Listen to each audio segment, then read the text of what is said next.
يا أيها الذين آمنوا كتب عليكم الصيام. السلام عليكم ورحمة الله وبركاته. الحمد لله رب العالمين والصلاة والسلام على رسوله محمد وعلى آله وصحبه أجمعين أما بعد. সম্মানিত দর্শক শ্রোতা মণ্ডলী, এখন আপনাদের সামনে আলোচনা করব রমজান মাসের রোজার ফজিলত সম্পর্কে। আল্লাহ সুবহানাহু ওয়া তাআলা আমাদের উপর বিভিন্ন বিধিবিধান দিয়েছেন, কিছু বিধান আমাদের উপরে ফরজ করে দিয়েছেন। এর মধ্যে একটি হচ্ছে রমজান মাসের সিয়াম পালন করা। তো এই সিয়াম পালন করা আল্লাহ ফরজ করে দিয়েছেন, আবার এর মধ্যে অগণিত ফজিলত এবং সওয়াবও তিনি রেখে দিয়েছেন। তো আমরা অনেকগুলি হাদিস দেখতে পাই যেখানে রমজান মাসের সিয়াম পালনের অগণিত ফজিলতের কথা বলা আছে। একটি হাদিস সহিহ বুখারীতে এসেছে 2014 নম্বরে। আবু হুরায়রা রাদিয়াল্লাহু আনহু বলছেন, রাসূল সাল্লাল্লাহু আলাইহি ওয়াসাল্লাম বলেছেন, মান সামা রমাদানা ঈমানান ওয়া ইহতিসাবান গুফিরা লাহু মা তাকাদ্দামা মিন যামবি।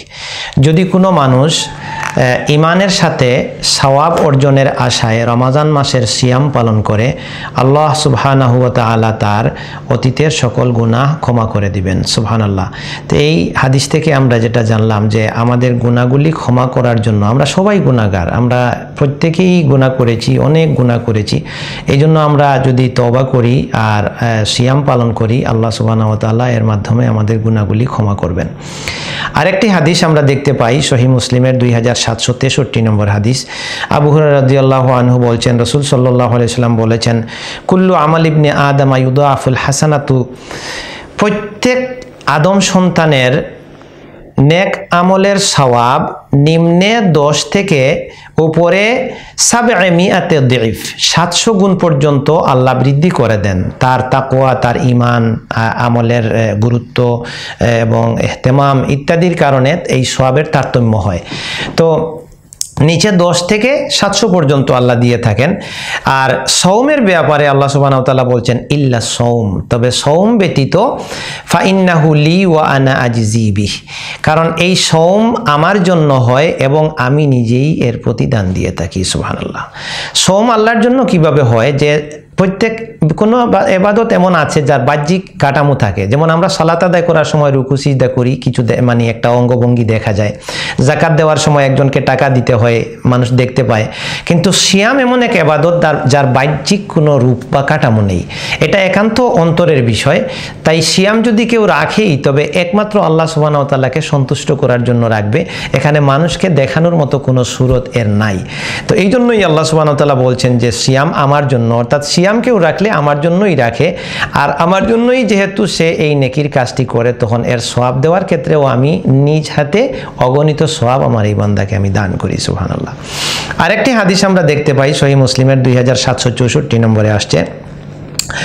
আবু হুরায়রা রাদিয়াল্লাহু আনহু এবং আবু সাঈদ খুদরি রাদিয়াল্লাহু আনহু দুজনেই হাদিসটি বর্ণনা করেছেন। তারা বলছেন, রাসূল সাল্লাল্লাহু আলাইহি ওয়াসাল্লাম বলেছেন, ইন্না সওম, আল্লাহ বলছেন যে সওম আমার জন্য এবং আমি এর সওয়াব দান করি। তারপরে বলা হচ্ছে, ইন্না লিসাইমি ফারহাতাইন, সিয়াম পালনকারীর জন্য দুটি আনন্দের বিষয় থাকে। একটি হচ্ছে ইফতারের সময় আনন্দ, সে সারাদিন সিয়াম পালন করার পর ইফতারি নিয়ে বসে, তখন তার সওয়াবটা নির্ধারিত হয় এবং সে খুশি হয়, এটা একটা আনন্দ।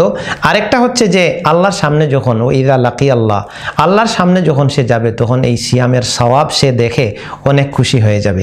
এই হাদিসের একটি অংশে বলা হচ্ছে আবার যে রাসূল সাল্লাল্লাহু আলাইহি ওয়াসাল্লাম বলছেন, ওয়াল্লাযী নাফসু মুহাম্মাদিন বিয়াদিহি, ওই সত্তার কসম করে বলছি যার হাতে মুহাম্মদের জীবন, অর্থাৎ আল্লাহর কসম করে তিনি বলছেন যে সিয়াম পালনকারীর মুখে যে গন্ধ হয়, এটা আল্লাহ সুবহানাহু ওয়া তাআলার কাছে মিশকের চেয়েও সুগন্ধি।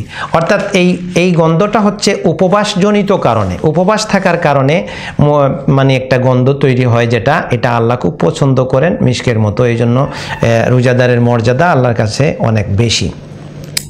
আরেকটি হাদিস রয়েছে সহিহ বুখারীর 1896 নম্বরে আসছে। সাহাল রাদিয়াল্লাহু আনহু বলছেন, রাসূল সাল্লাল্লাহু আলাইহি ওয়াসাল্লাম বলেছেন, ইন্না ফিল জান্নাতি বাবান ইউকালু লাহুর রায়্যান, জান্নাতের মধ্যে একটা স্পেশাল দরজা আছে, স্তর আছে, যার নামই হচ্ছে রায়্যান।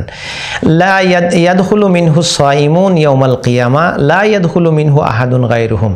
এই দরজা দিয়ে কেবলমাত্র যারা আল্লাহর সন্তুষ্টির জন্য সিয়াম পালন করেছে তারাই প্রবেশ করবে, অন্য কেউ প্রবেশ করতে পারবে না।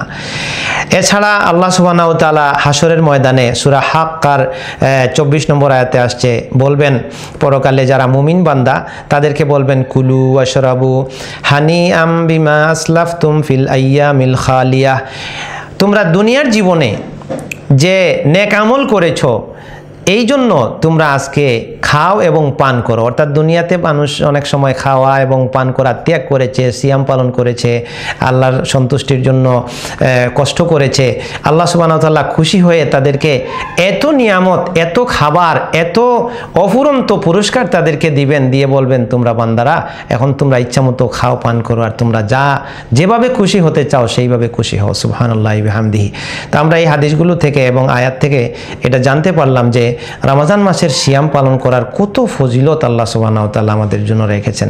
তাই আমরা এই সওয়াবগুলোর আশা করব এবং যথাযথ নিয়মে রমজানের সিয়াম পালন করে যাব। আল্লাহ সুবহানাহু ওয়া তাআলা আমাদেরকে কবুল করুন এবং সেই তৌফিক দান করুন। আমিন। আসসালামু আলাইকুম ওয়া রাহমাতুল্লাহি ওয়া বারাকাতুহু।